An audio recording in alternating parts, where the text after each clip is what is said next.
Nintendo stuff.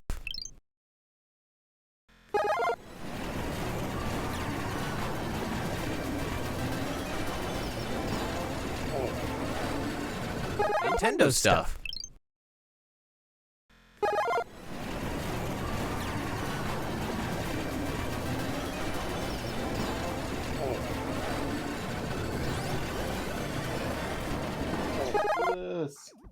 Welcome to Nintendo Stuff live from Animal Crossing New Horizons. We are live from my in-game studio, and Logan has already exited his seat. I gotta get back on. There we go. So today we There's are my reaction joined. faces. We are joined by ConMenRDW. Yo, what's up? And RogersBase. What's going on, everybody? Here, hold on. I'm gonna do my reaction face again. Wait, here we go. Here we go. Oh my God, Cuphead's in Smash Brothers? That's amazing. So cute. This is the most adorable thing I've ever seen. I love this. Life. I cannot believe you did this. Like I want to steal this for a video. Yo, but feel now free. You've done it. I can't do this. I can't. You're my editor, bro. I can't steal from my editor. You can The amount borrow of work it. and dedication that went into this is astounding. I was saying it's to Brandon not too long ago, seeing all these features and such, like how good Animal Crossing Machinima would be. Like, it would be incredible. You could make like an entire movie in this game, and you just do it right. It would look just like you animated it or something like So, that. like, Doing live Animal Crossing productions. Paul and I were talking about this yesterday, but like this channel got its roots in Machinima, so like we've officially come full circle. Oh, full circle. That's amazing. So it has been a few weeks since we've been live, and obviously there's a lot of things going on in the world right now. Machinima boys. But the biggest thing, obviously, that's happened since is, well, Animal Crossing has come out, and we're in it right now. We're here. Of course. Oh man, so I gotta just be honest with you guys. I think this might be one of the best games on Switch. Just no cap. I definitely agree. Oh, no doubt. No doubt. I would say already with like the 20 hours that I have in the game, it's become my favorite game on Switch. And I could say that wholeheartedly. I think like the only other games that come close for me are Smash Brothers, Breath of the Wild, Xenoblade 2, and Three Houses. Those are like the top 5. Oh, nothing never comes been close to so it for me. engrossed. Like, I can't get enough. And I think, this happens every time Animal Crossing comes around. I remember Wild World. I don't think so much for City Folk, but definitely for New Leaf, where it's like those first few days of play are pretty much endless. And I think that's more true for this entry in the series. There's a level of definitely. freedom that comes with this iteration of Animal Crossing that I don't think I ever expected it to achieve. Like, I have so much to do every single day that most of the time I am playing from the moment I wake up to when I go to sleep. Dude, I'm telling you right now, pulling myself away from this game has been like literally kind of hard. Like, I have to force myself to just do my essentials, chop my trees, and then just turn the game off because I needed to get some actual work done today.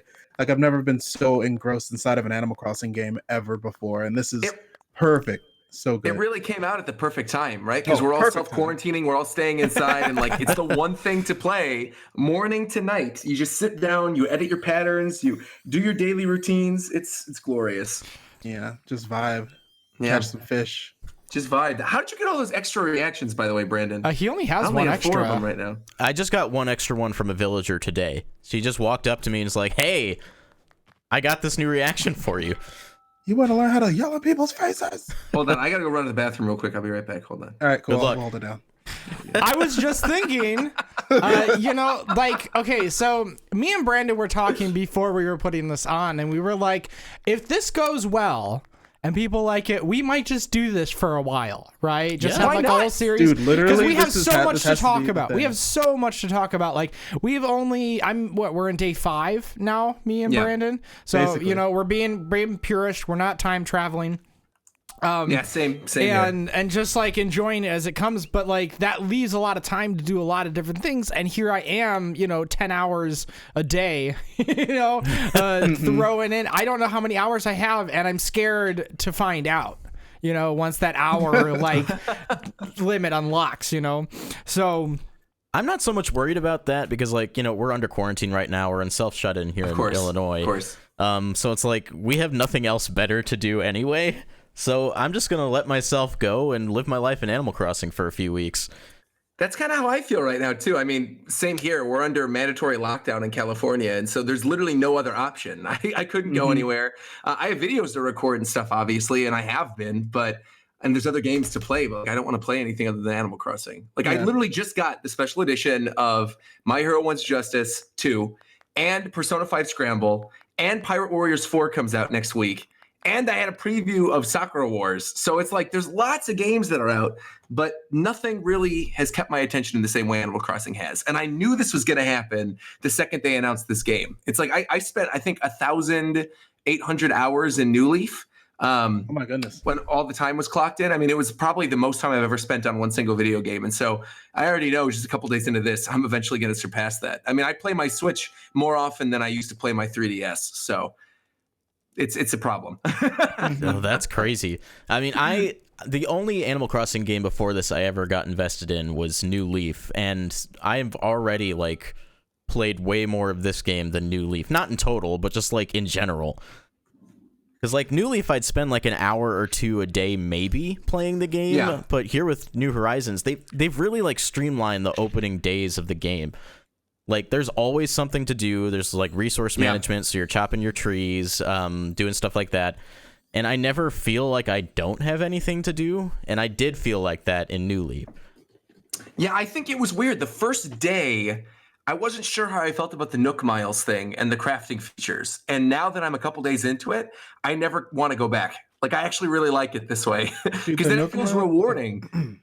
I was like the Nook Miles feature, how they introduced it, where they were like, in any other game, this would have cost you like 50,000 bells to pay off this first loan, or you could just do 5,000 Nook Miles and pay it off in like 2 hours. Right. So that was really well done.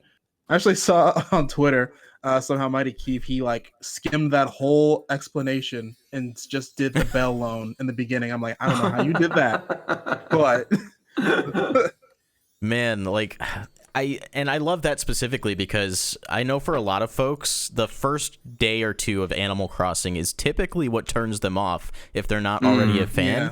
So like they've really packed these first few days and made sure there's something new every single day and that you can play longer to keep those newer fans coming back and actually invested.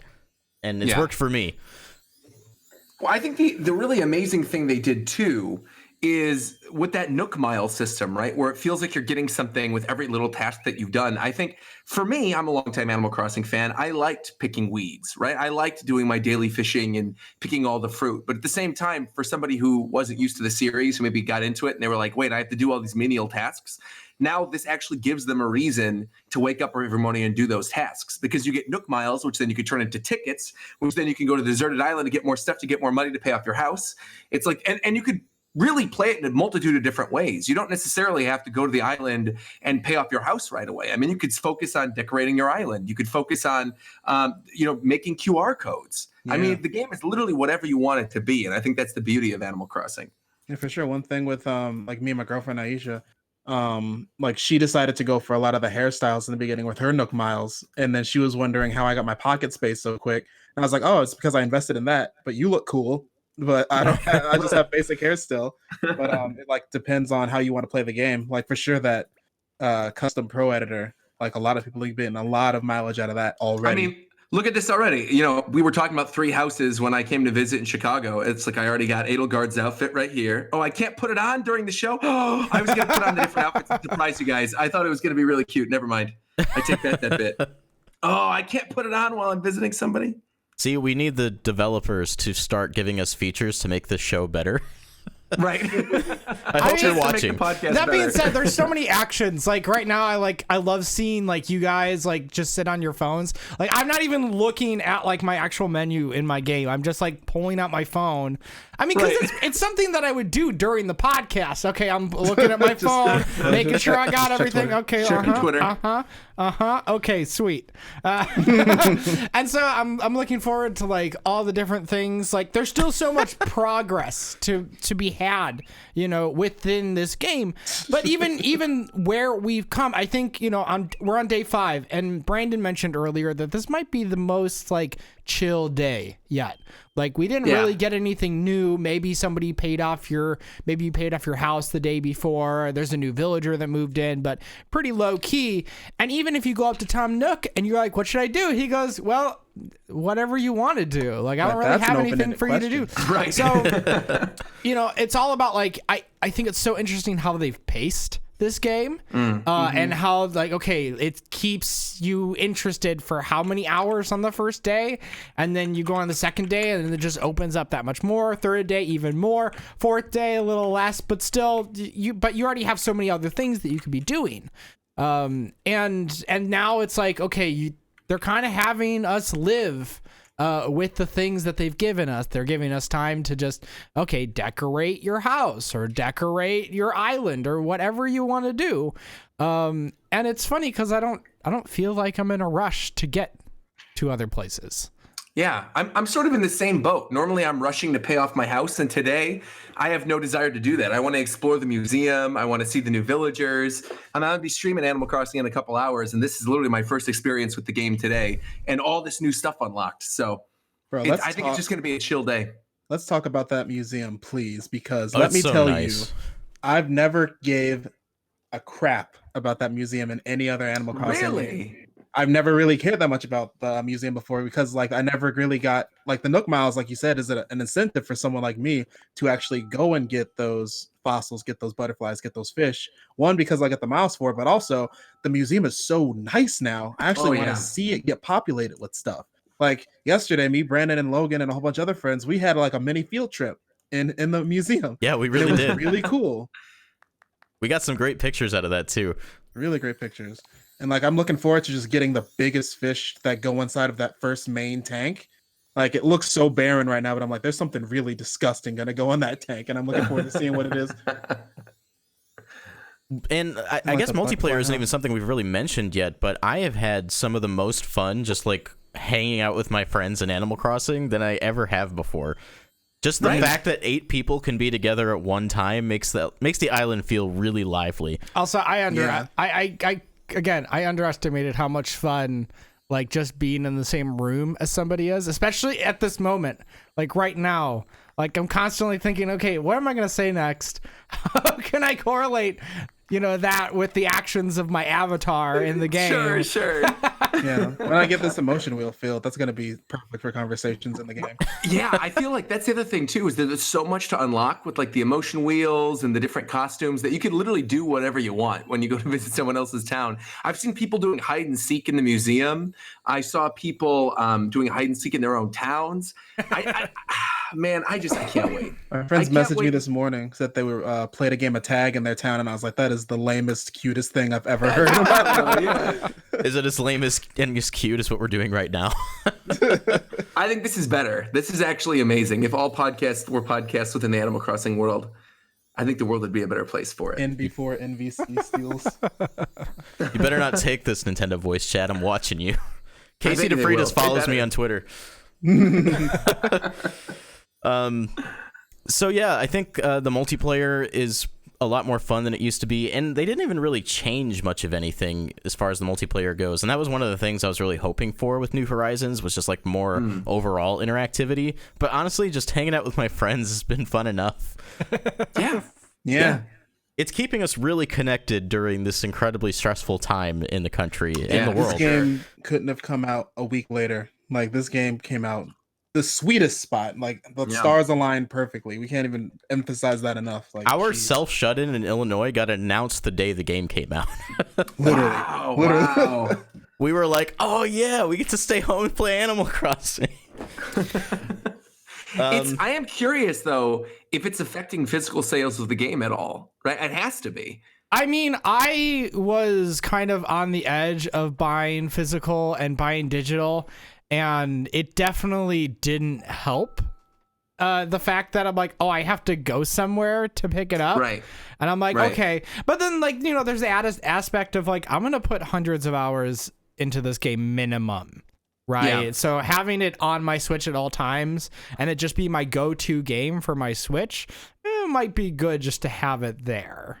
Yeah, same. Like, I've never actually bought a mainline Nintendo game for my Switch digital until this. Because I was like, I'm not even going to give myself the chance to second guess this purchase. I'm just going to have it on here. And like this, it's been perfect so far. Like I haven't left the house, but just being able to have this on my Switch as a default and just be like, yeah, I'm just going to check my town. Or if I'm like at a convention, like all conventions are canceled as of right now. But like if conventions were going, I'd be like popping out my Switch and like playing Animal Crossing with people at conventions. So that's like a game I really want to have on me at all times. It definitely is one of those things along the lines of Smash Brothers, or like I'm trying to think of something else even. Really, Smash is the only other thing that comes to mind immediately that I would want to have on my Switch at all times. Like never have to take the cartridge out. Something that's always multiplayer, always something I could fall back on. I really don't know. Like I'm happy. Maybe Pokemon. I guess Pokemon Sword is sort of the same way too. Like I'm happy that I got a digital version of that instead of a physical one, because it's always fun to just go in and train your Pokemon for an hour or so. Mm-hmm. But man, there's always just so much to do in Animal Crossing, and I feel like this game did such a great job of building out the stuff that was already there for people and expanding on it in a way that actually feels meaningful. I feel like the past however many Animal Crossing games, New Leaf, City Folk, they all pretty much were direct iterations of that original GameCube game, where they added like one or two things, whereas this one really does feel like a breath of fresh air. And I don't know if that is because you're on deserted islands and they added the crafting features and they did so many quality of life things, but this really does feel like the first major upgrade for the series ever. I'd say 100%. One of the biggest things for me that makes this Animal Crossing like a perfect game for me is how easy it is to connect with friends and like just hang out with people. Because even like for example, with New Leaf on the 3DS, it seemed like it was more like I have to have my 3DS on me, or like just a friend code thing. I don't know. It just seemed like this game is a lot more chill and lax with connecting with people, and it seems like also a lot more people have this compared to any other game that I've ever seen on Switch. Like my whole friends list is 35 people deep of people playing Animal Crossing most days nowadays. So that was the amazing thing the day of is I logged into my Switch, and you know how you could do the thing where you pair your Switch code with Facebook or Twitter? So I have never seen this many new mutual friends on Facebook and Twitter sending me friend requests in one day. I went up to like 99 friend requests in a day, and I said, what the heck is this? And I thought it was because I accidentally showed my friend code on screen or something, and it wasn't. It was all Facebook friends and Twitter mutuals. Everybody's picking up Animal Crossing. Everybody. Yeah. And I think it's interesting because it's not just that people are picking up Animal Crossing, it's that they're getting Switches for the first time to play Animal Crossing. Because you can see on their activity log, it's like the first thing they've played is Animal Crossing. Yeah, I feel like we kind of expected this with Animal Crossing because Animal Crossing has, for a long time been one of Nintendo's hottest selling games. This is a hardware pusher. Okay, so I'm going to make the comparison to the game that launched the Switch itself. Because we all know that it's been made. The whole Breath of the Wild. This is the Breath of the Wild of Animal Crossing, and it's funny how true that is because you can see a lot of the same like design philosophy going into it. For example, just the fact that weeds used to be a thing that you pick; they weren't an item that you would keep. And they would just be an annoying thing that existed in your town. Just a chore, Now, the weeds, are prettier. So, like, I know some people are like, oh, this is actually kind of neat. I might keep some of this stuff or plant some just because they like it. Two, you can build stuff with it. So, like, oh, man, I'm not just picking weeds. I'm gathering resources, right? And that changes that fundamental action, right? Especially once you, like, clear out your town and you're like, oh, wow, I might need more, so I'm gonna have to go to another island and pick weeds or whatever. But it's weird how I can get excited about something so menial and in previous games was like the worst part of the game, and now it's like, okay, now I'm chopping trees in different ways. I'm not just chopping them down. Oh, I don't even have to chop them down. Maybe I want to keep them. Maybe I want to move them. I can just eat a fruit and dig up a whole tree and move it across. That's what I spent like all day yesterday doing. I moved. So I had like a small grove of fruit trees next to my house, and it looked really ugly because the spacing was all bad. So what I did is I went on a few mystery tours and stocked up on coconuts. And then I ate all of the coconuts and moved every single fruit tree onto the other side of my island into nice little rows of 4, all the way up and down the side. And I couldn't have done that in New Leaf or any of the other games. Yeah, no, I was just...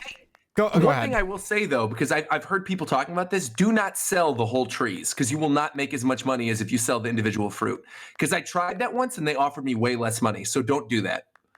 That's good to know. I was curious about that. I tried to sell a coconut tree that didn't have coconuts on it just out of curiosity. And it was like 500 bells. And I'm like, that's not worth it. Does anyone know? Even if you sell one that has fruit on it, it still is going to be a cheap amount. So the price Do doesn't you go guys know up. what that last fruit is? Because I can't find it. It's your The own last fruit. Because I have apples, oranges, cherries, pears, coconuts. Is it bananas? No. Have you planted your own fruit? You have to plant your own fruit. I'm glad you brought that up because I wanted to talk about something, the things that are missing in the game right now, the bananas, the durians, the lychees, all that kind of stuff. I'm wondering if that's going to be added as future DLC, like free DLC, but future DLC to the game. Because one thing I noticed, and I was talking to Josh about this too, is there's like a data mine for Brewster's Cafe and the gyroids coming to the game eventually. Yeah. And I do wonder if with each of these new like updates that they do, the free updates for each of the holidays, I'm wondering if they're going to add new features. Because to me, it would make sense to have seasonal fruit. It would make sense to, introduce durians and bananas during the summertime, or introduce new items for wintertime. And I think that'd be such a great way to keep the game going too. To keep people actively invested in the game who maybe would have dropped it, even if they're really enjoying it during this first week. Like once all this quarantine stuff is over, will they actually spend as much time with the game or go back to the game? And I think having those seasonal updates will really help. It also it de-incentivizes time traveling, because there's going to be features that you just can't get unless you wait. Yeah. Right. I think that's one of the other reasons why I'm so inclined to not, quote unquote cheat by time traveling, because I know there is probably content that's supposed to be in the game eventually that they literally just kept out so people can't get to it before Nintendo wants to actually give it to us. They're curating the collective experience as opposed to just letting people get so far ahead and then spoil everything else for everyone else, It's kind of like a it's like a games as a service kind of deal. I don't want to call it like Fortnite, but they're trying to have events that everyone participates in at the same time, which I think is the goal here, because it makes the events more exciting. People get together, they're all playing at the same time. It keeps us coming back, like Splatoon 2. Yeah, I was going to say Nintendo's been great with that during the Switch generation. I feel like we had a little bit of that with Splatoon 2, with ARMS, of course, where they added all the new characters. With Smash Brothers, every time there's a new DLC character, everyone turns on Smash again. Now with Animal Crossing, I would say even with Fire Emblem, right? We just got the Cindered Shadows DLC, and so everybody on my timeline for that first week was playing Cindered Shadows. So I feel like having all of these new things added to these existing games, not only does it help the evergreen sales of those games, right? Like people who pick up the system for maybe one game and then see, oh, there's hours and hours that have been put into another game in terms of gameplay. I'm going to go pick that one up. It really does incentivize you to keep coming back to the games that otherwise maybe you would have dropped after the first week or so. It feels so far, even if you've seen people that have been time traveling and time hopping to get all this furniture and stuff in their game, we haven't even seen the first major KK concert. We haven't seen holidays. We haven't had any other special events, fishing tourneys or whatever. There's still so much, and we're only 3 major days, maybe 4 major days into this actual release. Yeah, and the sky's the limit at this point. So I'm just when I think about it, I just get overwhelmed. There's so much that this game can still offer. At this point, now, I think Bunny Day is starting on the 1st, right? Isn't it? April 1st? Yeah, it goes from the 1st to the 12th. It's a 12-day event. Interesting. Wow.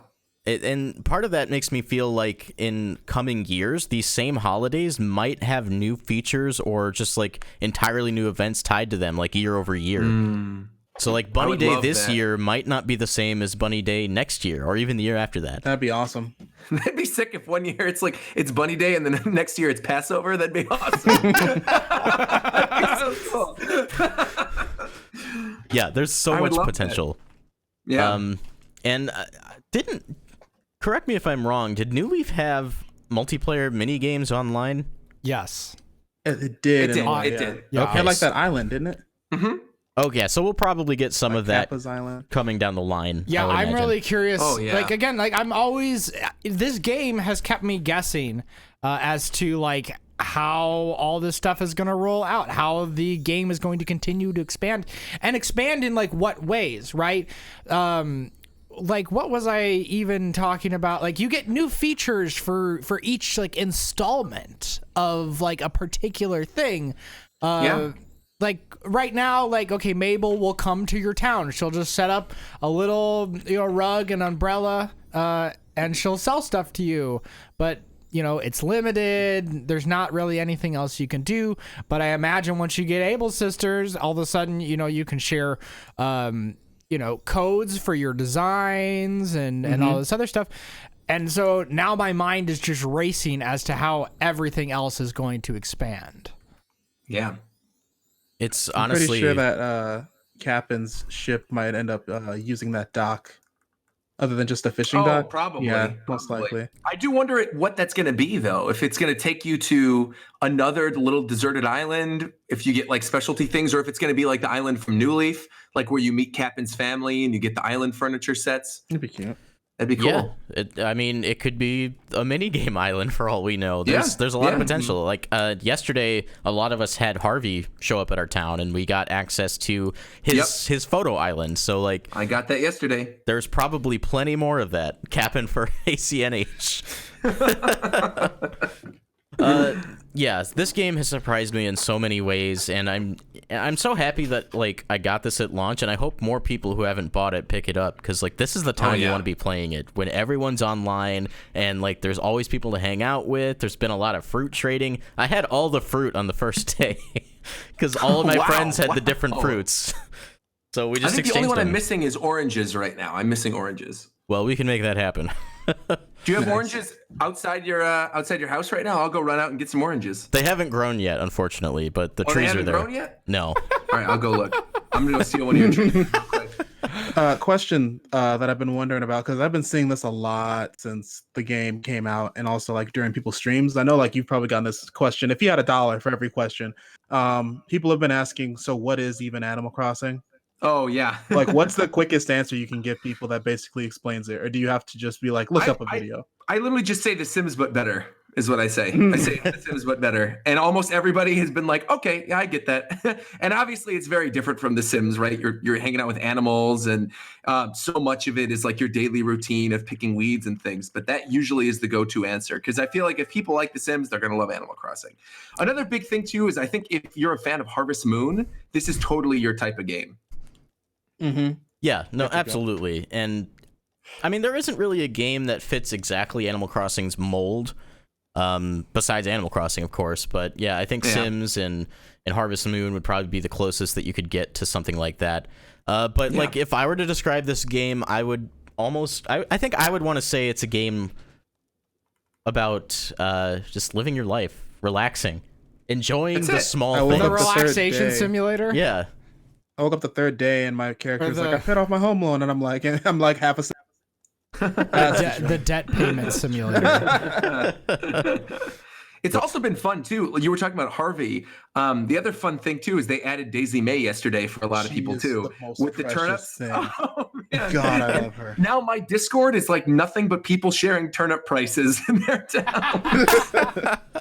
And it's not that's definitely not the thing I expected people in my Discord to care about, but so many people are trading their turnip prices and wanting to come to my town for turnips, and it's you gotta buy them cheap. The ones in my town on Sunday were 109, and I was like, "There's no way I'm spending 109 on turnips." No way. Wait, so you can actually buy turnips from someone else's town at their price? I think so. I think you can. I think that's like the advantage, because you can literally just go to their town, buy it for super cheap, and then if during the week there's another Nook's Cranny and they're buying, for a lot more, you can make some decent profit. Mm-hmm. It definitely seems like the trick to it is to just buy when it's 2 digits and then sell when it's 3 digits, and you're always good. Yeah, that's the go-to thing. You just reminded me too, like fruits that aren't indigenous to your island, like they sell for more than the fruit that is indigenous to your island. So like if you want to make quick money in the first couple days, just take your fruits and then sell them at a friend's island who doesn't have that fruit.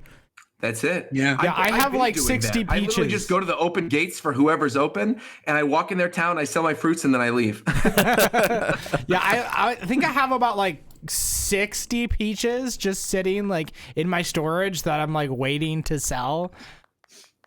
So easy money. Oh, David, I guess I gotta save some apples so I can make you those apple furniture pieces. Oh yes, please. I need all the furniture. There's fruit furniture in the game now. Oh, I got the cherry speakers and the cherry lamp. Yeah, for my house, you all but get I didn't like have the apple stuff yet. Your town's like fruit, right? So I have like peach items that I can build. Oh, dude, I think there was a peach seat, right? Yeah. Yeah, I need that peach seat. It's pretty good. When I came back to the podcast recording studio, I wanted to go get your specialty flowers. So I went up to your little weed area on your cliff and I grabbed 3 of each of your native flowers. So I hope you don't mind. No, you're fine. You're fine. Hey, all right, very good. You'll just owe me later with your own flowers. Fine. That's fine. Like, do you take PayPal? Hold up. Right. Nook Pal. I'll put an additional little bonus in your editing thing for this month. Oh, snap. Okay, so can we talk about this for just a second? the fact that like, okay, because you can do like half steps and such, there has to be like a unique like animation to get through like tighter spaces, and now it's not doing it. I can't get back. Yeah, it's kind of specific. You go back. Get out of here. I'm trying. Hold on. There's one back here. Where is it? Oh yeah, now you got it. You got it working. Yeah. I didn't get it.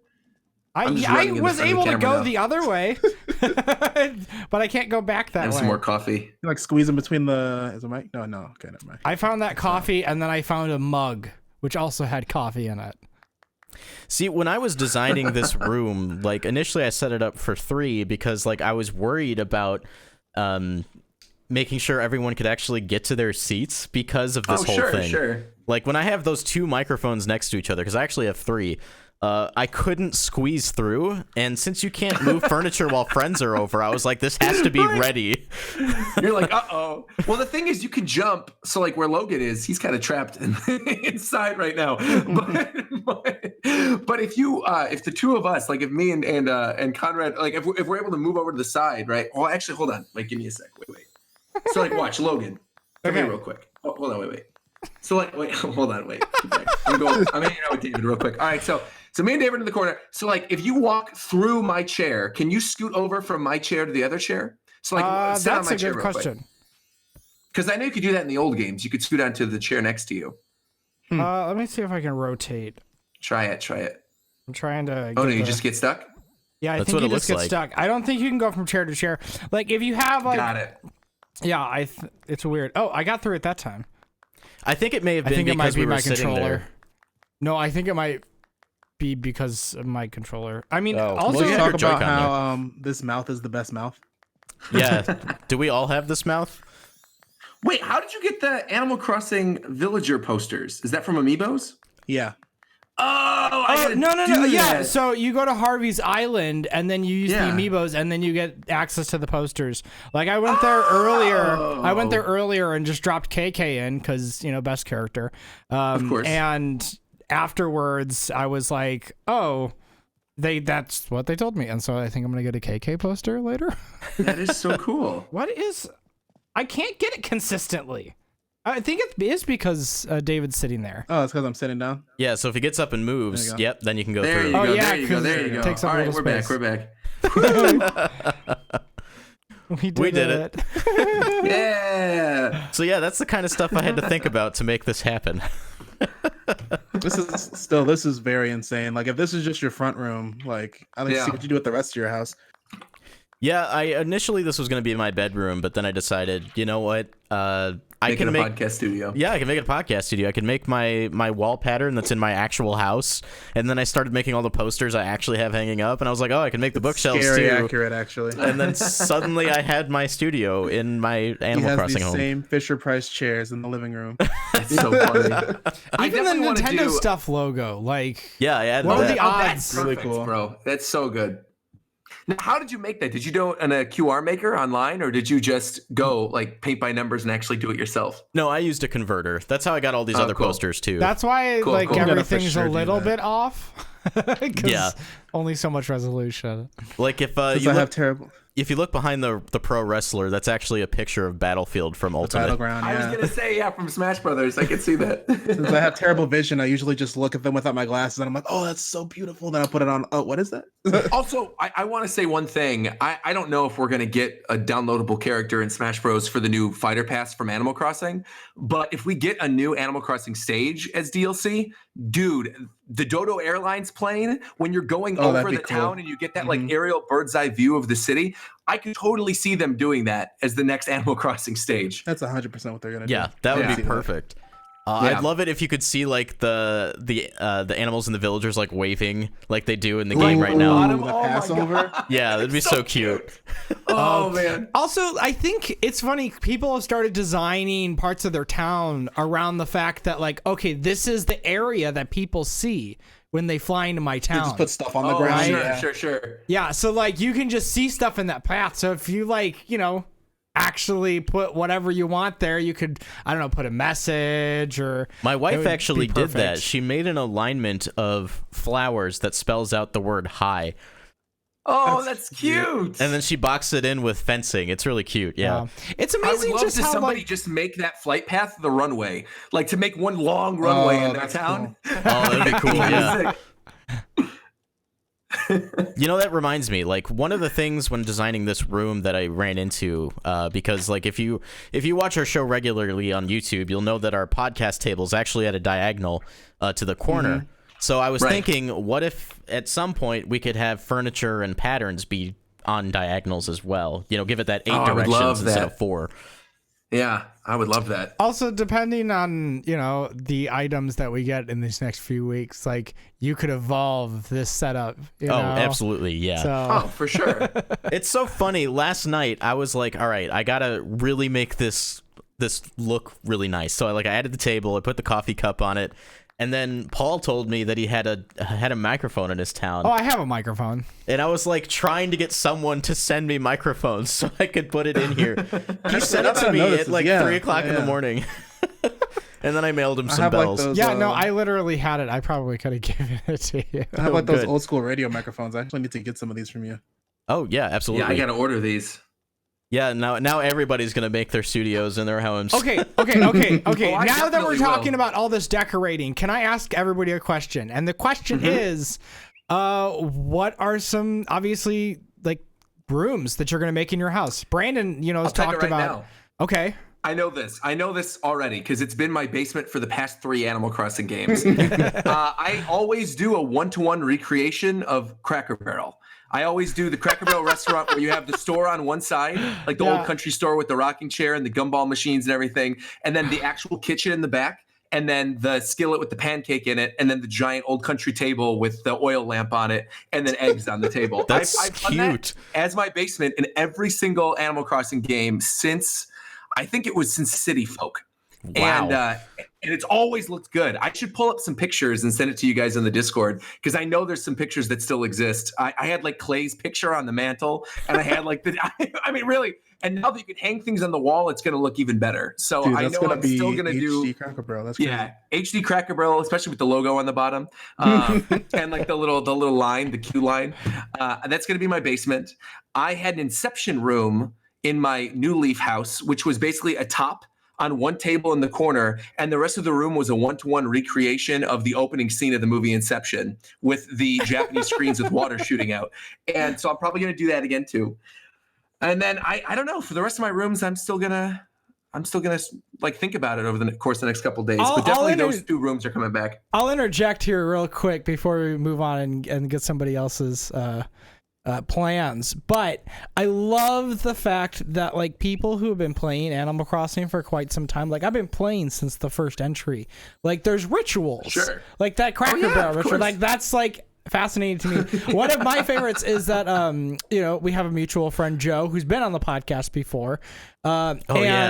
His town name, his island name is Timland 4. Because is that because there's been 3 others? Yeah, there's been 3 others. All the other games he's played, he just named him Timland, Timland 2, Timland 3, and now he's on Timland 4. Well, I guess in terms of rituals like that, one thing I've done is I've named my towns after the One Piece story arcs I'm in currently. And so obviously in One Piece, they travel from island to island on the Grand Line. And so my New Leaf town was Skypiea. My City Folk town was Skypiea. My New Leaf town was, I think it was Fishman Island. It was like, no, it wasn't Fishman Island. Punk Hazard or something. Or maybe, regardless, one of them was Skypiea, one of them was Alabasta, and the one I'm in right now is Wano Country, which is the current story arc going on in the manga. That's amazing. That's adorable. You know, it's so funny too, because like today I went into my Nook's Cranny and there was a pirate ship in a bottle, and then there was a door hanger that was a skull and crossbones, and I was like Roger has to buy these. That's seriously perfect. I'm glad that you got the pirate furniture just for me. Yeah, and then Logan ended up. You got like a wallpaper, pirate wallpaper? No, pirate flooring. It's a ship deck. Oh, it's even got like a little like a grate, you know, in it. Oh, cute. Yeah, that's so cute. Yeah, the game knew that this was happening today. So here you guys go. I'm going to put this in the Discord. I don't think you could probably pull it up on screen, but I'm going to show you guys the images from my Cracker Barrel, just so you understand this is not a game. These are from 2014 on Facebook, and I had to pull these off. Oh my goodness. I'm not even kidding. That's amazing. Got the waiter outfits. Oh my gosh. So yeah, I'm for sure serious about the Cracker Barrel thing. That's hilarious. So I have a in my back room is the beginning of my kitchen because I like having a kitchen. Of course. But I was watching Cinemassacre, Angry Video Game Nerd. Yeah. And I think his name is Justin. He was showing Mike his old New Leaf town. And in his New Leaf town, he had an Arby's. And he had like the actual Arby's logo out front. His main room was the Arby's restaurant. There was like a storeroom to the west, but the funniest part was in the basement. He had a butcher's house in the basement, but they were butchering real people. What the? So he had like all of these bloody patterns. So like it looked like they were getting chopped up and everything, and there was a mannequin on the table. It was really gross. But the best town by far I visited with the Dream Diaries in New Leaf was North Korea. There was a North Korean town where you go to Pyongyang Square. It was deserted. They had giant oil rigs all over the place. And all of the villagers, their houses had, I don't know how this guy did it. All the houses had no furniture and all the floors were dirty. And it was literally the creepiest, scariest looking town I visited in New Leaf. And I highly suggest if you can probably still find the town. If you type in Animal Crossing North Korea code, you could probably still enter and do a little visit of the town. I'm sure the Dream Diaries are still up there. So yeah. Oh my God. Dude, speaking of branded towns, freaking like I'm looking forward to seeing if Arby's actually got the game. But I know Wendy's, they stream sometimes, and they actually made Wendy and their house is like kind of themed along the sides of like a restaurant and food and stuff like that. It's super cute. It's so great. That's adorable. Yeah. Yeah, I don't have any other plans so far. Like, I know I wanted one of my rooms to just be a bedroom, like a lot of basic stuff, but especially after building the studio, I really want to start getting some crazy, like, really themed ideas going on. Oh, I am so planning on like a big music room with like a ton of instruments. That way I can get like a bunch of people over and there can just be like this cacophony of like different sounds going on all at once. Who was it? Somebody said Nintendo knew exactly what they were doing when they gave everybody an ocarina on the first day. It was Josiah who said that. Yeah, like that whole first day was just us all with our ocarinas just like spitting notes at each other. Trying to harmonize. And and then I got lucky and ended up getting a pan flute recipe. So I got one just recently too. Yeah, so like I evolved. I ended up giving it to my villager Phoebe though as a present. So I'll have to make another one, but yeah, I think we can move on into the base news for today, and we'll just dive right back into Animal Crossing again because we have some sales numbers. Nah. We have some sales numbers from the UK. It is already number one in the UK, but what's even more interesting than that is that the launch sales are 3.5 times higher than Animal Crossing New Leaf. And that is, I believe it. Yeah. It's amazing to me because that game sold incredibly well. I mean, I just think about all the Switches that are out there, and how late it wasn't that late into the 3DS's life cycle that we got New Leaf. It got a little sooner than in the Switch life cycle for sure. It was 2.5 to 3 years. Yeah, not quite as long, but also like I think the install base for the Switch is a lot higher. For sure. Than when the 3DS was at that same time. Yeah. Because the 3DS struggled for a year or two. Yeah, it did. But I'm happy to see this because, like, especially coming off the Wii U era, just knowing that like every single one of these franchises, these first-party IPs Nintendo puts out, they all sell well. That's really encouraging. Yeah. Yeah, this is going to be the best-selling Animal Crossing, hands down. Like, there's no question about it. doubt. I think it might like be close to the best-selling even game with on global crises, like every other day, like Animal Crossing is still going to sell gangbusters. Yeah, absolutely. Well deserved too. Honestly, it's like such a good game. Oh, so well refined, and we don't even know what half the content in the game is at this point. No. No, and like we said earlier, it kind of came out at a perfect time because like everyone's shut in with coronavirus. It's been canceling a lot of events, one of them being E3. Yep. And we've yet to talk about that on the show. I'm not surprised. Yeah. No, me neither. I'm a little bummed because I was looking forward to going because last year was my first year, and I feel like the repeat year is like the best year. It's like you've got your feet wet, you already know your way around a little bit, so you can maximize your time a little bit better.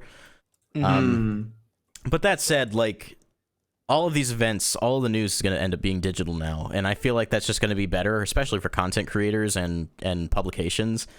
Because it'll be so much easier for them to get their jobs done. Yeah. And this way, everybody can just have a faux E3 conference in their Animal Crossing islands. There you go. I would love a little E3 press conference on the official Nintendo island or something. Dude, if they gave out like a TV Doug and they could Bowser actually and Kid tune in. Krista, and they have all the like presenters just walk into the town. Maybe that is why we haven't had Nintendo Direct in so long. Maybe the whole thing is going to be an Animal Crossing, and each of the presenters come in. That would be incredible. That'd be so good. It's going to be something along the lines of when they did the Muppets thing, but it's just going to be Animal Crossing. And if they haven't thought of that idea yet, send this video to Nintendo so they can see it and give them the idea. Yeah, it's a freebie. You can have it. By the way, you guys brought this up earlier on the stream. I just want to give a shout out to Wendy's, which is now the number 10 most viewed stream on Twitch, in which not a me, but like a little Animal Crossing villager that looks like Wendy from Wendy's is running around the town and telling people to get free deliveries due to it's being shut in for the coronavirus. It's so good. That's awesome. It's so good. So one of the other big discussions surrounding coronavirus, specifically in the Nintendo-verse, comes from Sakurai. And again, this doesn't really surprise me, and I hope that they aren't working if, this is an issue for them. But Sakurai has said in his Famitsu column that it's a possibility that COVID-19 could delay the release of Smash DLC.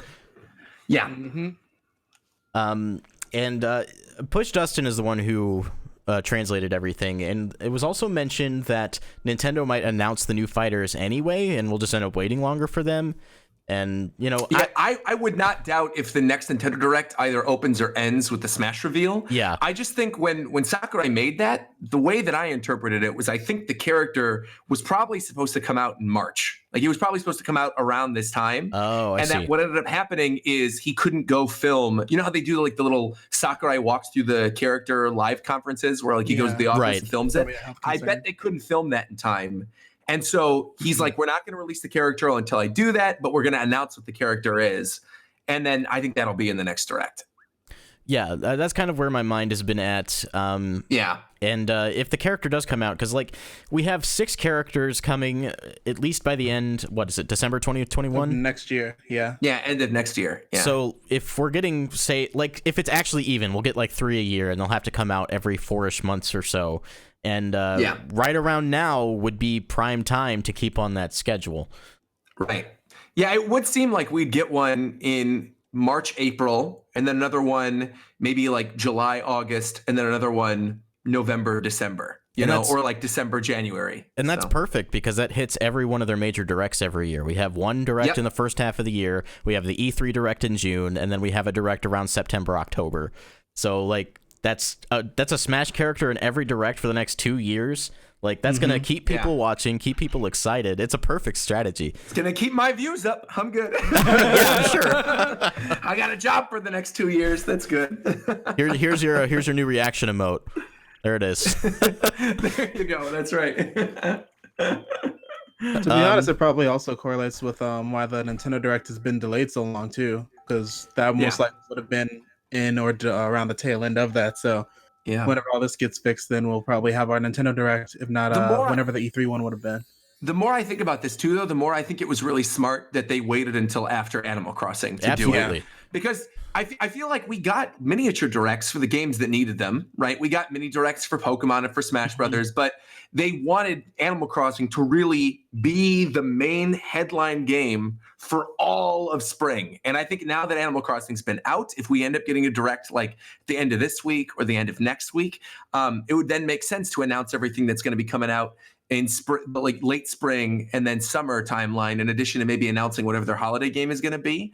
And I actually haven't been on since when was it? Like probably the last Nintendo Direct, right? So I'm curious what you guys think is going to be in this next Direct. So much stuff, dude. I've been thinking about this a little bit. I mean, the obvious one for all of us is a Smash character reveal. I feel like that's that's a gimme for every Direct for the next 2 years. Sure. But as far as like major games releasing this year, I would not be surprised if one of the games they show off is more of Xenoblade Chronicles Definitive Edition, especially because even more retailers are listing May 29th as the release date. Not that I think that holds any water, but I think a first half of the year is a good launch period for that game. Agreed. And I think May is the perfect time spot for it too. Yeah. I feel like Breath of the Wild 2 is for sure going to get another trailer, if not a date at E3. Because I feel like that game is for sure coming out this year, since it's like... Really? You think it's... Yeah, I think it's coming out this year. I think it's March. I think their holiday game this year is a Mario game. I don't know if it's a 3D Mario, like a Mario Odyssey 2, or if it's a new Mario Kart. I actually feel like we're getting both. Like a Mario Odyssey 2 and a Breath of the Wild 2 this year. Because it's going to mirror mirror the first year. You say wow, but technically that happened already in the first year. I know, but I mean, the first year didn't have Animal Crossing in it, though. That's true. And Smash wasn't out. To imagine a year in which we're getting Smash characters, Animal Crossing, Breath of the Wild 2, and a Mario Odyssey sequel, I mean, that's incredible. And a Xenoblade. We're getting Xenoblade. That's like 2017 all over again. To be fair, though, like Animal Crossing was originally slated to come out last year. So like it wasn't always on the cards for this year. So man, if it hadn't come out in March, this would have been the most dead 6 months of Nintendo ever. Yeah. But I also have thought about this, and it's still kind of wishy-washy, and I think you and Josh have talked about it too, but I feel like it's time for Mario Kart to come back. Yeah, please. I agree. With either some DLC or a new game. Yeah, I don't think it's going to be Mario Kart 9, but I think they're going to keep the Mario Kart branding, and I think it's going to be a more of like single-player focused experience, similar to like CTR and Diddy Kong. I feel like the adventure kart racing genre has really been making sort of like a boom in the past couple of years. I think it's really coming back, and there's clearly a desire for it. And I think they've never done 2 Mario Karts in a system before, ever. And they need to do something to differentiate it from the one that's already on the system that's the best-selling game on the Switch, which is Mario Kart 8 Deluxe. I was going to say, no, the next Mario Kart game is Mario Kart 8 Deluxe Enhanced Edition. So like if they go with the Nintendo Kart branding, or if they still call it Mario Kart or whatever, like that would be enough to differentiate it. But in addition to that, like the devs have said, like if they ever found a good use case for it, they'd bring back the double dash mechanic. So I feel like Mario Kart Double Dash 2. Could you imagine? Oh my god! Imagine the co-op adventure racing with double dash mechanics? Oh man, that would be so much fun. With 2 Joy-Cons. Oh my god! Oh, that'd be perfect. I need this. Logan and I have talked about this too. Like you could add utility to the person who's in the back of the cart who throws the items by allowing them to throw items in 360 degrees. So like literally turn and aim. So I feel like this will not be the centerpiece of the next Mario Kart. This will be a mode in the next Mario Kart. So you'll have single carts or double dash carts. I was about to say they can be flexible with it. Yeah, because Double Dash 2, man. I feel like it's going to happen because they've talked about it. They haven't been quiet about that. But that's what they would need to do, right? They need to do something like that that's so different from the main Mario Kart 8 Deluxe. Otherwise, it wouldn't really make sense to do another one on the system. But I think, a Double Dash sequel, that's not even something I really considered. I always considered it would be a single-player adventure type game. But, wow. Other than adding that or like an adventure mode, I don't see that they could do anything else to like mix up the racing mechanic, because we already have it where we can race on the ceiling, we can race underwater, we can go in the air, unless they add, like you said, the double dash mechanic where you can have the option to have 2 people on the same car or have an adventure thing. Other than adding every single kart, every single track and battle mode and everything that's ever existed in Mario Kart ever, I don't know how they could ever top Deluxe. Super Mario Kart Brothers Ultimate. Oh my goodness. It really is amazing too when you think about it, because we're in like the densest Mario Kart timeline then if we end up getting another Mario Kart on Switch, because we also have Mario Kart Tour that's on the phones. So I know there's always been a game on handheld and a game that's on the main console. But if we get 2 main console plus the one on phones, that's a lot of Mario Kart. I keep forgetting about Mario Kart Tour because I don't play it, but I keep like in the earshot of it. But I keep seeing how they keep adding all these cosmetics and different things to the characters.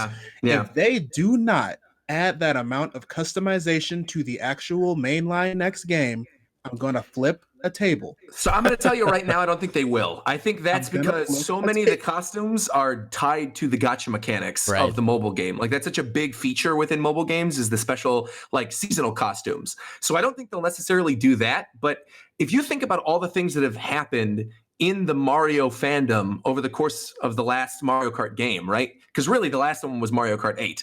The things that they could add to this one, even in terms of Nintendo characters like Mario characters, Pauline is a given. They have to do Pauline. Oh, for sure she's a... I think another huge given, I'm shocked they haven't done this, is EGAD. I think Professor EGAD is like a given. Driving on that poltergeist car from like Mario Kart DS, I think. Yeah. So those two are probably locks. I wouldn't even be surprised if they did like a Paper Mario or something. As a I cart. would love that. Ooh. Like a paper an airplane origami car. Yeah, exactly. With then Paper Mario on his side driving the car. It'd be kind of cute. Dark's Flame in the chat makes a good point about cosmetics, though. You could make those a reward for single-player content, or even, and, you know, I know we're getting into dark territory here, but maybe do a system like Overwatch, where when you're playing online, you just occasionally get a loot box with a free item in it. I mean, honestly, you're speaking to the right crowd. I've put 80 hours in Overwatch on my Switch version already, and still have like 500 hours clocked on my PC version. So honestly, literally, I was saying it could just basically follow the Crash Team Racing mechanic, because that game has so many cosmetic things like cart parts and character skins, and it's either you pay with your time by playing the game like a crap ton and doing all these in-game quests, or you just pay with real money and then you just get what you want. So I could see them probably doing that, because that seems like the smartest way to go about it. Because you could just unlock the character's base skins for free, and then you have to play a whole bunch over time and then just unlock everything else. And I would hope that this would happen without the option to buy them yourself, because like I don't want that kind of predatory practice in the main series games. Yeah, just keep that on the phones. Master Luke asks, would they keep the alt characters like Link, Villager, and Inkling? Absolutely. Like, oh, they need to stay. Yeah, that's moving forward. The reason they were like, Inklings were like the major new playable characters in Deluxe, and that Link and Isabelle and Villager were new characters as DLC, was because they knew people were going to like that. Sure, of course. Yeah, and bring in Pac-Man and Don-chan from the arcade game too. Oh, please, I'd love to play as Don-chan. I'd be happy with that.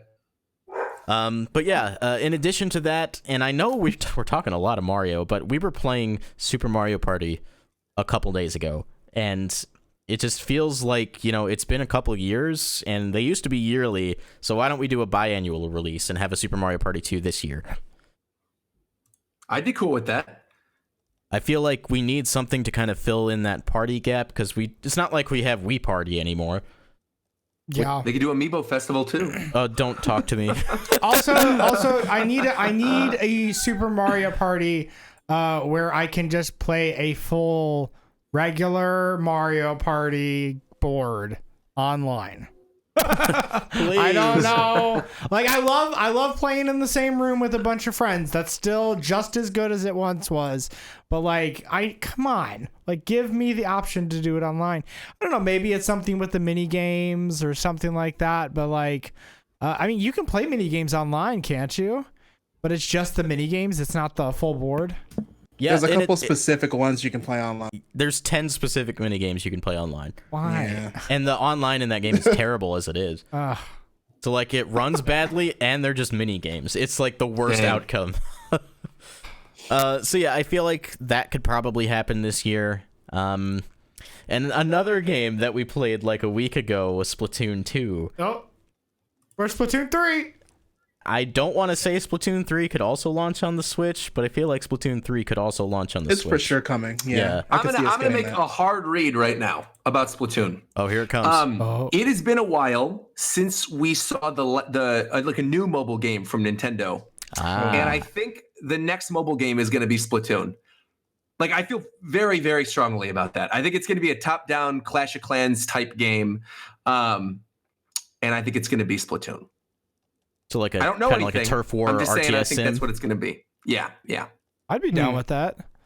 Sounds like a fun Because if you think adaptation. about the franchises that already have mobile games, right? You've got Pokemon, you've got Mario, you've got Animal Crossing, and the last big one that's left for Japan, at least, is Splatoon. I mean, Splatoon is, if you go to the Nintendo store in Tokyo right now, like, Splatoon is up there with Animal Crossing, with Zelda, and with Mario as like and Pokemon, of course, as like the best-selling merchandise, the characters that keep pushing. And so I think that is the next one they're going to want to get out the door. Yeah. Roger, I don't know if you've ever seen this video called Splatoon Island. It's basically a really good mock-up of what a Splatoon mobile game would look like. It was made back in like 2019 actually. It's super recent. Oh, interesting. That's basically what I'd want if we got a Splatoon mobile game on the phones. Splatoon Island announcement trailer. Oh yeah. Here we go. Let's see this. We're getting this live reaction live. Let's see Splatoon. Oh my god, I love the. What? I want this. Wait, is this real? Is this like a real thing you can get? No, it's a really good fan mock-up, but that's like exactly what I would want if they made Bro, this is totally what I think. Oh my god. Oh. Dude, these little mini games look sick. Oh my god, the Squid Sisters and the bikinis, dog. Hold on. Where is your surprise emote, boy? Where is it? I need my surprise emote. Hold on. I was too focused on the screen. Hold on, there we go. Now he's really Dude, this reacting. looks amazing. Boat races? What the hell is this? Give me this right now. Splatoon Island. Dog, this is totally going to be I remember seeing that a while ago. It's really impressive. There's a lot of things. It's funny. I hope they would expand upon it in like really interesting ways. Not just like, oh, here's the core gameplay, but like even like how Happy Home Designer kind of expanded what Animal Crossing is right now. So having something, I wish there was a little bit more life sim in Splatoon. Like, where's my apartment? Yes, absolutely. Why can't I design my apartment? And I just want to hang out with my Splatoon friends, and then I want to go to Squid School Academy. Yeah, like what the heck? I want to do all this stuff. I want to live in Inkopolis. Please let me do that. I'm shocked there wasn't some type of Splatoon Persona crossover when Joker got in Smash Bros. That just seems like such a good mashup with like the Shujin Academy outfits and things. Oh, that'd be so cool. Yeah. But I feel like Splatoon 3 could possibly also launch on Switch because, how many years has it been? We're coming up on 3 years since Splatoon 2? It came out in 2017. Came out launch year, yeah. So Splatoon 1 came out in 2015, so that's a 2-year gap. Yeah. If they really want to keep to that cycle, assuming they're not just putting one per system like they do other games, I feel like Splatoon 3 could come sometime soon. I would love. I'm curious what the theme of the game will be too, because the end of the last one, was Chaos versus what was it? Chaos versus Order. Yeah. Chaos versus Order, and then what ended up winning? Chaos won. Chaos won. Yeah, the wrong choice. Yeah. Well, then if Chaos won, then that Mad clear Max setup. Splatoon themed game. Exactly, that's a clear setup for the next game. Then where you have to bring order to Inkopolis because everything's gone crazy. So maybe have the game actually take place inside of Inkopolis instead of doing like those platforming type levels. It's a prequel. What if it's a prequel that shows the demise of the squid people? They already made that, and it's called the Octo expansion. You need to finish I that. You're really missing out. Spoilers. Yeah, I know. It got really difficult, and I gave up, and I started playing other things. It is hard. At least I didn't say what happens, but no, the final battle though of the Octo expansion is incredible. Clean. It really, it's so good. Yeah. I can see if we get the Chaos route, that's their way of like implementing some type of battle royale into Splatoon. And it's like Chaos in the streets of Inkopolis, and you have to go from like your base to like other places, and you're like fighting people in the streets with ink, and you can go up and build. I want it. My assumption for Splatoon 3 was that we bring the multiplayer to the single player adventure. Like we have Salmon Run, which is a 4-player co-op horde mode. So why can't I go with my friends into single player and play the story out together with them? I would love that. So I feel like that will be the focus because they're going to have to really differentiate Splatoon 3 from 2 since they'd both be on the same system. The Salmonids are for sure going to be the main antagonists in the next game, though.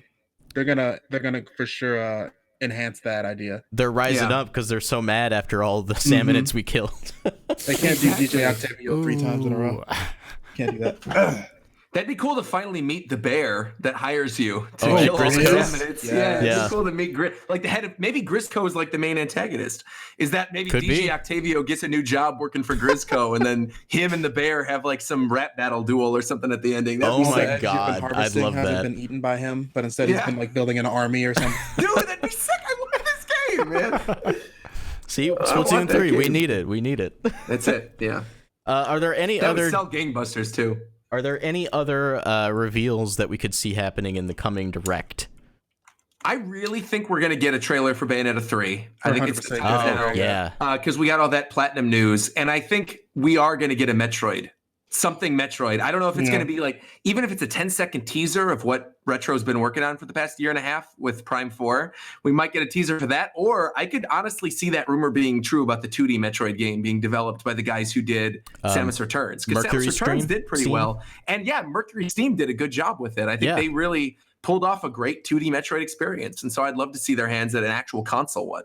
Nintendo seems to be really good at releasing like these holdover games for their major IPs that take a while to develop for. So that would be a perfect thing to put on Switch right now. Which is funny Also, because going that's what Samus Returns was supposed to be. That's true. Going back, I happened to click this when we were talking about the Splatoon stuff and the other IPs that would potentially come to phones. Yeah, the 4 major statues in the Tokyo store, the new Nintendo Tokyo store, are Mario, Link, Isabelle, and an Inkling. So that goes to show where their headspace is. And so that also maybe backs up your claim that we might be getting a new Splatoon sometime too. Yeah. Within the near year or so, I could see them doing that. Yeah, I mean, they want to keep the Thursday. hype up. Like, Splatoon 2 still gets played quite a bit. The player base is still quite healthy, but it's going to die down. It will eventually. Yeah. So they need to move that forward. It's like any other shooter. Like, it only lives as long as the multiplayer is active. Yeah. I'm gonna keep dreaming, but I would love if we finally got that inevitable Pikmin 4 or whatever, or Pikmin 3 trilogy on Switch. Like, I want to play that game again, man. Man, so I good. feel like that's the gift that's never going to be given. It's the Kid Icarus Uprising of Yeah, pretty much. freaking Wii U games. Oh, don't Yeah. remind me. I'm still hurt that game never got a sequel or even a remake. But yeah, I feel like I mean, we have a lot of strong, like, hefty predictions, but if it all came true, or even some of it, like, that would already make this year really great. Yeah. I do wonder too if they're gonna really front load this direct, because it's one that obviously people have been waiting for a long time. We've been sort of in a direct drought. Yeah. But additionally, if E3 is gone, like, why not just announce that stuff now and then get people excited and give updates later in the year? I really wonder, quick. like, if they would do that, or if they'd still want to bring attention to that kind of, like, exciting June direct.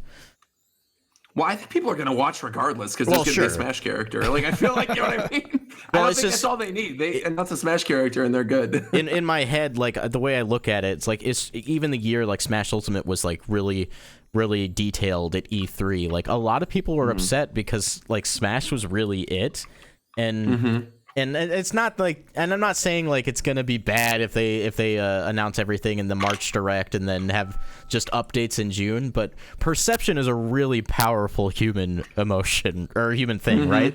Like, people are gonna see that there's no new announcements in June, they're gonna be like, where are all the games, man? And then you're gonna Honestly, have people I was like us thinking- who are like, well, the games are there already. Yeah, I was thinking that since E3 is basically canceled and no one's going to be able to go to a specific venue to play these games, I'm thinking they just be like, yeah, and this demo's on the eShop right now. You can't come here. We're just going to give it to you. Yeah, I could see them doing Yeah, that, like for releasing sure. the E3 demos on there. Thing. Yeah. And even if they don't like go fully public, they'd probably at the very least like send special demos to like publications and influencers and whatnot. Brand ambassadors, you got it.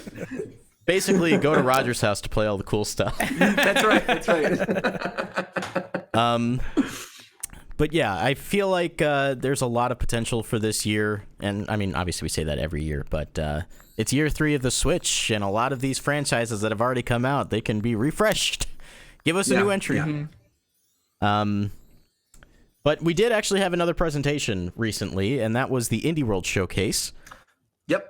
Which, by the way, I guess we should mention this. There was a rumor from a person who works at VentureBeat who said that the Indie World would be last week and that the Direct would be this week. So I'm pretty confident there's going to be a Direct this week. So just keep that in mind. I feel pretty confident about it too. It's weird because there's so much stuff coming out this week and videos that I need to do that I really just need to plan for Wednesday or Thursday. Just in being case. a Direct day. Yeah, just in case.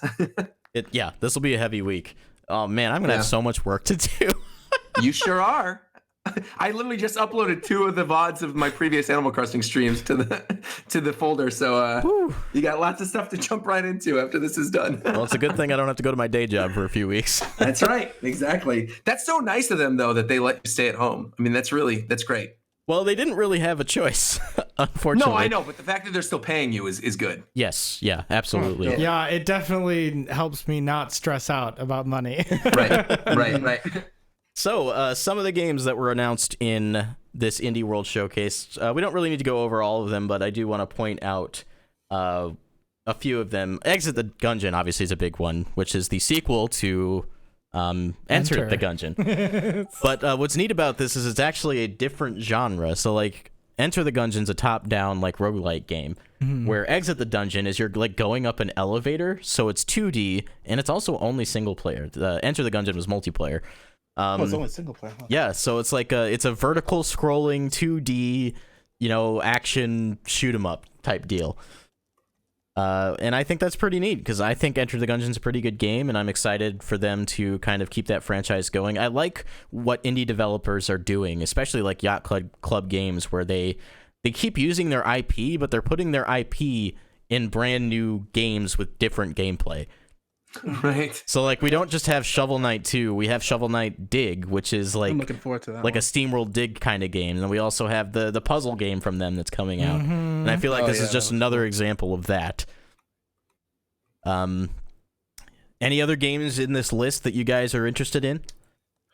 I was kind of underwhelmed by this one compared to most of the Indie World Directs. I feel like the past 3 were all really good, and I don't know if it was just like I was expecting more, or because there are indie things that I'm genuinely looking forward to, like the Cuphead DLC. Right. I was just kind of left like a little underwhelmed. There were 2 games in particular that stood out to me. One was the I Am Dead game. Yeah. Where you're like Ghost Trick. exploring it. No. It's called I Am Dead. It's called I Am Dead, a charming puzzle game from I forgot who developed it, but you're on this island and you basically find out the story of the town and save your home island, like from, I think it's like you're gonna get burned up in a volcanic eruption is the storyline. It looks really, really cute. It's got like a cool art style to it, and it's fully voiced, so I'm down for that. And the other one was Pixel Junk Eden 2, which the original Pixel Junk Eden was the first game I ever got on PSN. So to see a sequel of that on Switch is pretty neat. Yeah, it's kind of like full circle for you, right? Yeah. I called I Am Dead Ghost Trick because that game is also a game where the main character is revealed to be dead, and you're basically just hopping between objects.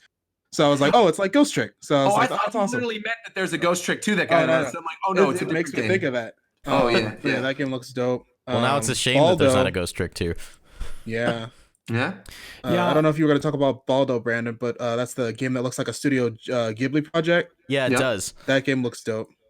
Yeah, that was the one that really stuck out to me. Exit the Gungeon as well, just because of the notoriety surrounding Enter the Gungeon. But a lot of the more interesting ones, like we've seen before. Like Cyanide and Happiness had already been announced. Cyanide and Happiness, The Last Campfire from Hello Games. That looks really good. Looks really great. There was one Moving other Out. one. Moving Out, yeah, the one that's very what am I looking for? Like Overcooked. Overcooked, kind of like, yeah. It's very overcooked. So, and even like there was the other one, The Good Life. I'm pretty sure they'd shown that off before.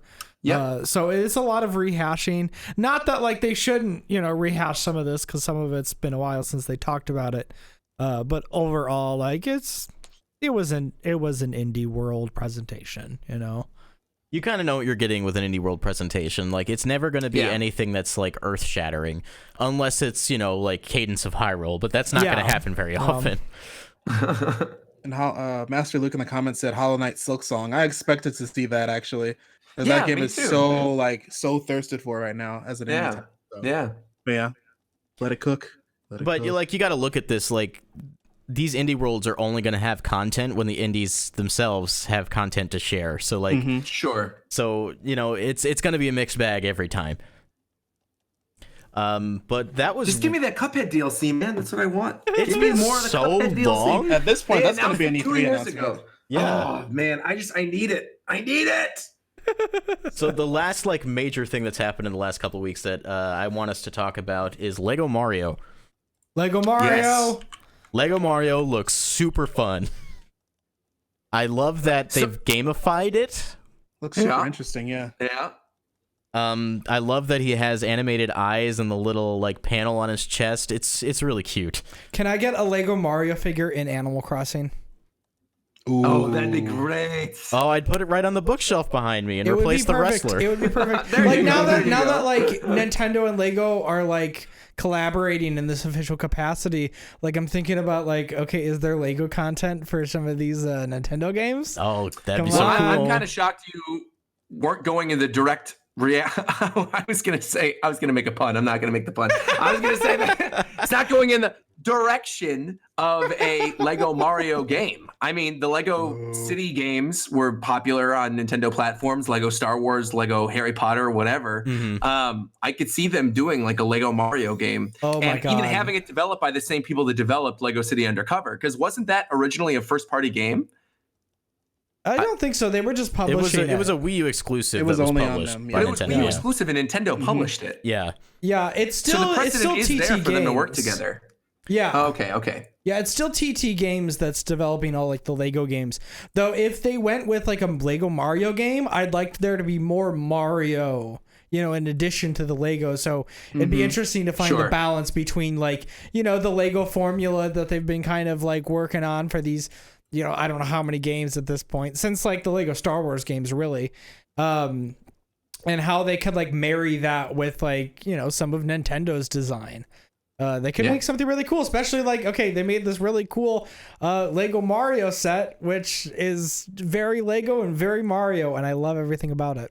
I feel like even if they don't end up like making a game together or like making a game based on the Mario IP, I feel like we could end up seeing Mario join as like free DLC to games like Lego Infinite on Nintendo platforms and stuff like that.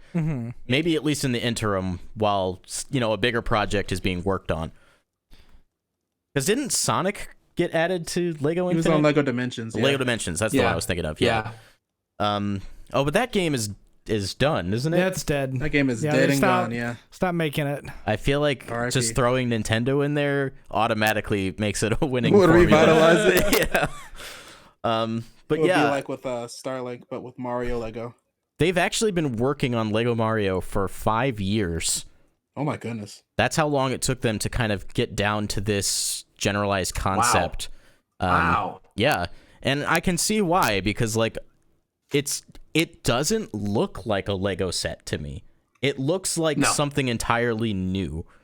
Like Mario only barely resembles a Lego figure, like with his hands, right? Because he's kind of big. Yep. Yeah, he is. He's got a lot of tech in him too. Yeah, Has so like Bluetooth there's compatibility and everything. yeah, I wonder like how the Bluetooth is going to work, because they have decided not to tell us the full range of ability that we'll have yet. Also, I'm just thinking about like, okay, they acknowledged that like, okay, in the commercial, that wasn't just one set. That was multiple sets. Oh, it's like Right. it's almost like know. a build your own Mario level. Yeah, I mean, Yeah. this is very Lego, Yeah. right? Literal You divide Mario. it into a bunch of, it's a series of sets that you can do. But I mean, this also makes me wonder, it's like, okay, here are like the base functionalities of like this Lego Mario board game, really. And then thinking about how people can just kind of build their own worlds and build that into it, So here's like the skeleton. You just buy a bunch of extra pieces, and that's what I'm really interested in seeing, is how people can build like worlds around this and make some really, really cool creations.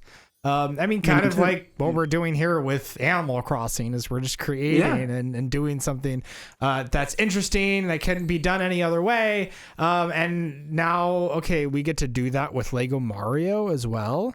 Like, so exciting. Like Nintendo's the same company who like took cardboard cutouts with Labo and made it where you can make a whole video game with it. So of course they're gonna put all their time and resources into Legos and make a whole new type of thing that like even Lego themselves was never thought to do with the actual product. So did we have a release going to be a date whole thing for Lego Mario, or was it just the announcement? I think it's just coming soon as of right now. Okay, because it's definitely coming later. Yes, we all know that at this point, right? Absolutely. I wonder like how dense the individual sets are going to be, because I feel like what they showed so far looked thin, both like actually thin and also like that there isn't, in terms of content. Yeah, like there's not enough interactivity there. So I hope, because like this is something I would like to purchase for myself, but I just want to know that there's going to be enough for me to physically build. And like that starter set's gonna crack 100. I wouldn't doubt it. Oh yeah. But and then expansion's probably like I just hope 60. that it's worth the price of entry, you know what I'm saying? Yeah. But that said, I think the whole idea is pretty neat. Darksflame says Mario sort of looks like a blocky Playmobil, and he's not wrong. He's not a good wrong. way to describe it. Yeah.